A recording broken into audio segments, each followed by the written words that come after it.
কারণ মালাকুল মউত দেখে ফেলার পরে সবাই এটা করতে চাইবে, কিন্তু তখন আর কোনো কাজ হবে না।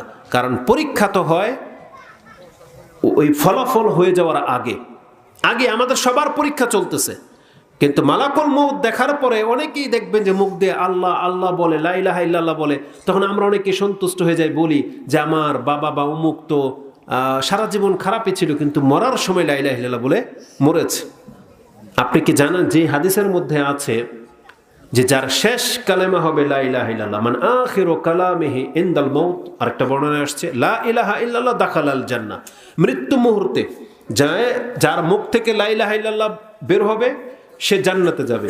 এই ব্যক্তি আর এই যেই ব্যক্তি আমাদের চোখের সামনে দেখা যায় যে মরে যাবে, চোখ বড় বড় হয়ে যাচ্ছে, তখন আল্লাহ আল্লাহ বলতেছে বা লা ইলাহা ইল্লাল্লাহ বলতেছে, এই ব্যক্তিকে সমান? আমরা ভুল বুঝি এখানে, এই ব্যক্তি সমান নয়। যেই ব্যক্তির একিন হয়ে যাবে যে আমি এখন মরে যাচ্ছি, অ্যাক্সিডেন্ট হয়ে গেছে, পানিতে ডুবে যাচ্ছে, নাক দিয়ে মুখ দিয়ে রক্ত বেরিয়ে যাচ্ছে, সে যদি লা ইলাহা ইল্লাল্লাহ বলে কোনো কাজ হবে না।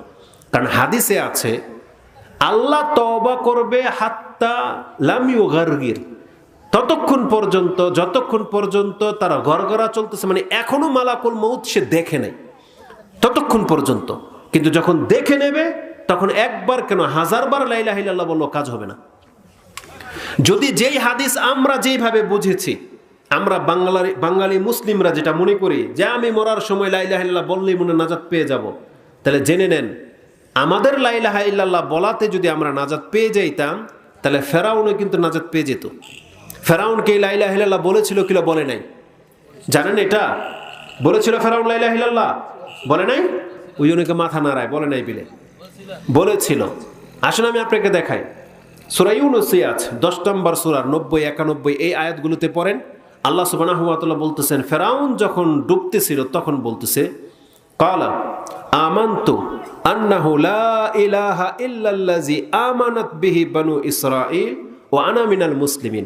আরে সুবহানাল্লাহ, আমরাও এত সুন্দর করে বলতে পারি না, ফেরাউন এত সুন্দর করে বলেছিল ক্বালা আমানতু আন্নাহু লা ইলাহা ইল্লাল্লাযী আমানাত বিহি বানু ইসরাঈল, আমি সেই সত্তার প্রতি ঈমান আনলাম যেই সত্তার প্রতি ঈমান এনেছে বনি ইসরাইল, যিনি ছাড়া সত্য কোনো ইলাহা নাই, ওয়া আনা মিনাল মুসলিমিন, আর আমি মুসলিমদের অন্তর্ভুক্ত।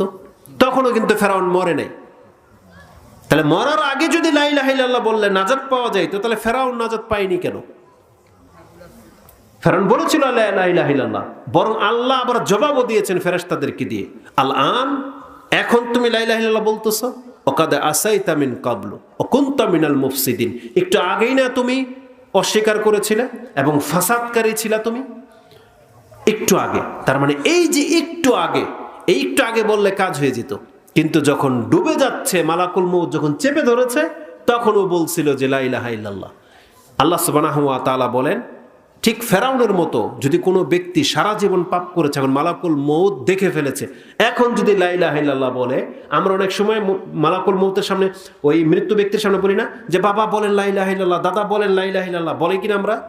আপনি হাজার বলেন লোক কাজ হবে না। এটা কখন হবে আপনিও জানেন না, সেও জানে না যে কখন মরে যাবে। মুমূর্ষ অবস্থায় মরে যাবে এমন একটা অবস্থা, কিন্তু মানুষ তখনও বেঁচে যায় না। একটা মানুষের ফিল হচ্ছে, খিচুনি হচ্ছে, সে জানে না মরবে কি মরবে না, কিন্তু আমরা লক্ষণ দেখে মনে করতে পারি যে এটা হয়তো মরে যাবে, কিন্তু এমন মানুষ তো বেঁচে যায়, তাই না? দম বন্ধ হয়ে যায়, তারপর আবার জিন্দা হয়ে যায়। ওটা মৃত্যু মুহূর্ত নয়। মৃত্যুর মুহূর্ত হচ্ছে আপনার একটা ফিল হচ্ছে যে আমার মনে হয় আমি বাঁচবো না। বাঁচতে পারেন, নাও বাঁচতে পারেন, কিন্তু আপনি কেমন যেন লা ইলাহা ইল্লাল্লাহ বলে নিলেন, তওবা করে নিলেন, এরপরে আপনি বেঁচে যেতে পারেন, মরেও যেতে পারেন, তখন আপনি বেঁচে গেলেন, তাহলে তো আপনি তওবা করে নিলেন। আর যদি মরে যান, এটা হবে কার্যকর। যেমন বনি ইসরায়েলের এক ব্যক্তি 100 জন মানুষকে হত্যা করেছিল, সেটা আমরা জানি। একজন ব্যক্তি 99টা হত্যা করার পরে হুজুর দেখে জিজ্ঞাসা করেছে, ইন্নাহু কাতালা 99 নাফসান হাল লাহু মিন তাওবাতিন, এই ব্যক্তি 99 জন মানুষকে হত্যা করেছে, এই ব্যক্তির কি তওবা কবুল হবে? সেই হুজুর বেশি আমাদের মতো একজন সাধারণ পাবলিক, হয়তো আল্লাহ সম্পর্কে এত জ্ঞান জানে না, সে বলছে লা, 99টা মানুষকে হত্যা করার পরে তোমার আল্লাহ ক্ষমা করবে না, তোমার কোনো তওবা নাই। এই রাগ করে কি করেছে, একে পর্যন্ত হত্যা করে দিয়েছে, যে তোরও বেঁচে থাকার কোনো অধিকার নেই। 100 জনকে পুরা করে ফেলেছে।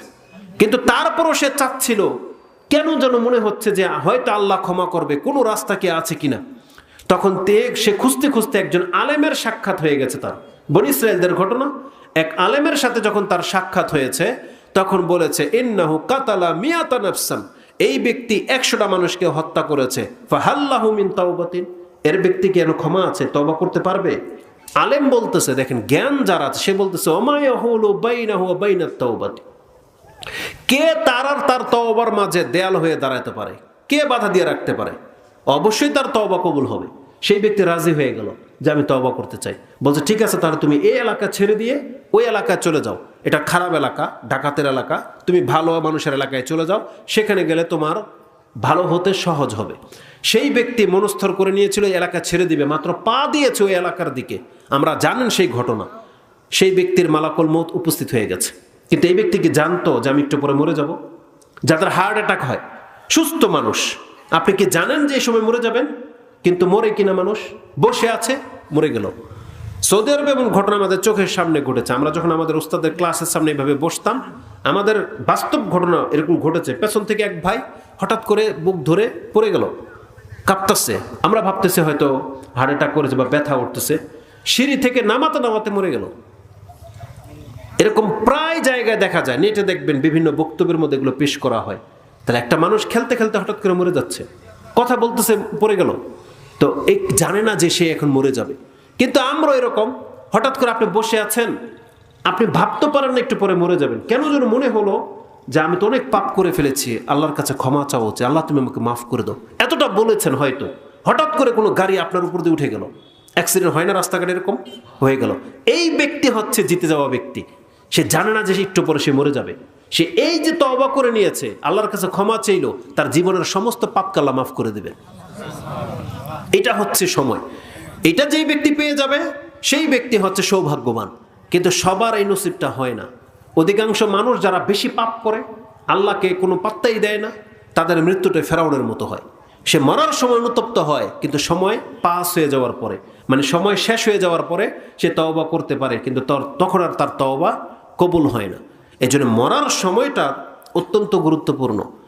যে কেউ ভালো কিছু করতে চাইবে, কিন্তু তাকে আল্লাহ সুবহানাহু ওয়া তাআলা সেই অনুমতি দেবে না।